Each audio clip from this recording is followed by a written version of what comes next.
to it. Okay? So we'll be looking at this stuff as of right now. The first one, number one, the dispensation of innocence. Okay, right here. This, of course, would be the Edenic covenant. And it was nobody knows how long this time was. We're going to give guesstimates on how long each period was, but in this one they don't know. It could have been 1,000 years, it could have been 30 years, no one knows. Out of all the dispensations that we're going to cover, okay, out of all dispensations we're going to cover, this is the best one. The earth is in a sinless state. Sin has not entered, okay? Even as good as the millennial reign is going to be, there's still going to be sin. That's right. Yeah. Okay? Even Christ's reign in the millennium is not perfect. There's going to be an uprising. So out of all the dispensations, of course, this one is going to be, was the best. There was one rule. Don't eat of the tree of knowledge of good and evil. Right. He said, don't eat of that tree. But you could eat of the tree of life. Well, guess what he did? Guess what Adam did? He didn't eat of the tree of life, but he did eat of the tree of knowledge of good and evil.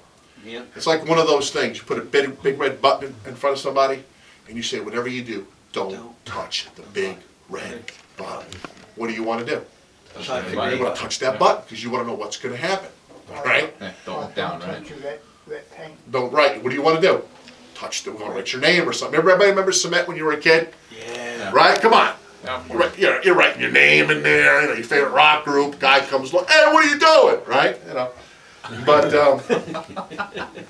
there's no faith here. No faith. He walked with God. Adam walked with God in the garden. No faith involved. It's not like yours. Okay. It's it was like I said. It was works. 100% works. Don't do this. And of course he did it. Okay. It ends. Every one of the dispensations ends with man ruining it. Okay, except one. It'll be the millennium. All right. Even this one, the churches end up going into apostasy. Right. Here, because what happens is when the church finally goes up, it's at that point that the church has no effect on the world anymore. No. That's right. We have the church. We have no more effect on society, and God says, okay, that's it. The church is up or out. Okay, and we'll talk about that when we hit maybe in 2 Timothy and so forth.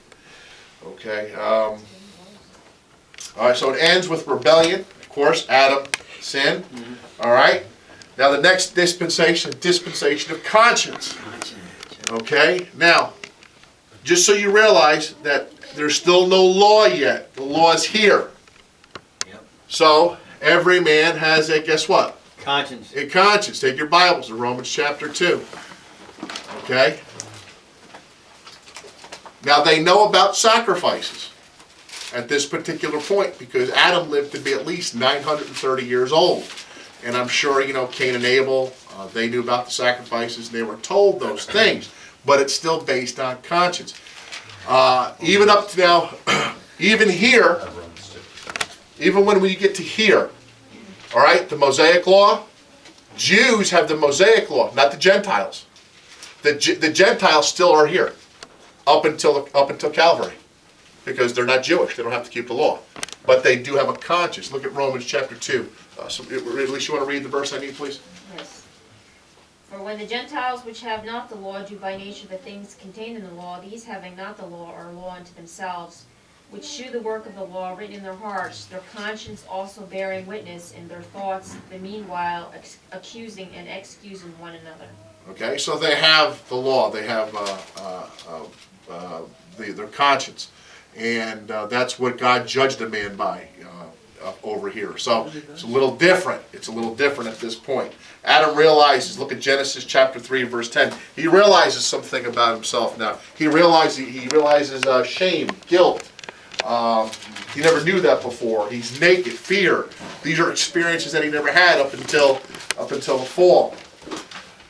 Everybody has shame. Well, not in America. But you remember the first time you did something wrong? Maybe you stole your first piece of candy or your first little cigarette. You hid yourself, right? So because you didn't want mom and dad to see, shame. And so this is where all this stuff came in. Genesis chapter 3, like we're going to go around the room here, verse 10, Who wants to read it? Give me a hand up. Please read loud for the sake of the video. Arthur. And he said, I heard thy voice in the garden, and I was afraid, because I was naked and I hid myself. When did that happen? Now he's just starting to experience some things here, okay? And we're going to talk about this as we move on. Now the attribute of God here is being revealed is his patience, his long suffering, okay? This dispensation roughly lasted anywhere between 1,500 to 1,700 years. Wow. Those are guesstimates, okay? Those are guesstimates, all right? Taking what we can with the Bible and certain times, men have guessed at this. At this point, men are still living 800-900 years up until the flood. Okay, then there has to be a change there because of what goes on. All right. Now the plan of salvation is conscience. You do what God put in your heart. They knew that adultery was wrong. They knew that murder was wrong, and that God instilled that in their hearts. And of course, this is going to end with the flood. That's when this dispensation ends, with the flood of Noah. Now, this is where we're going to park for a few minutes, okay, with the study. Get to where I need to get here. I want to talk to you about this dispensation. And there's something that happened. Take your Bibles. We'll look at Genesis chapter 6. Okay, we're going to read some verses. Like I said, you're not going to get all this tonight.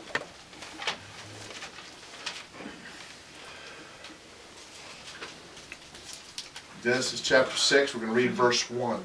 Genesis chapter 6, verse 1. It says, it came to pass when men began to multiply on the face of the earth, and daughters were born unto them, that the sons of God, and that's basically what we're going to look at today, who are these sons of God? Excuse me, so that the daughters of men that were fair, and they took them wives of all which they chose. And the Lord said, my spirit shall not always strive with man, for he is also flesh, and yet his days shall be 120 years. Wow. There were giants in the earth in those days, and also after that, so they weren't wiped out in the flood. Not all of them. Because guess who ends up fighting David? Goliath. So not everybody was wiped out in the flood. Okay. 4 brothers. Well, yep. And when the sons of God came in unto the daughters of men, and bare children to them, that the same became mighty men, which were of old, men of renown. And God saw that the wickedness of man was great in the earth, and that every imagination of the thought of his heart was only evil continually. And repented the Lord that he had made man on the earth, and it grieved him at his heart.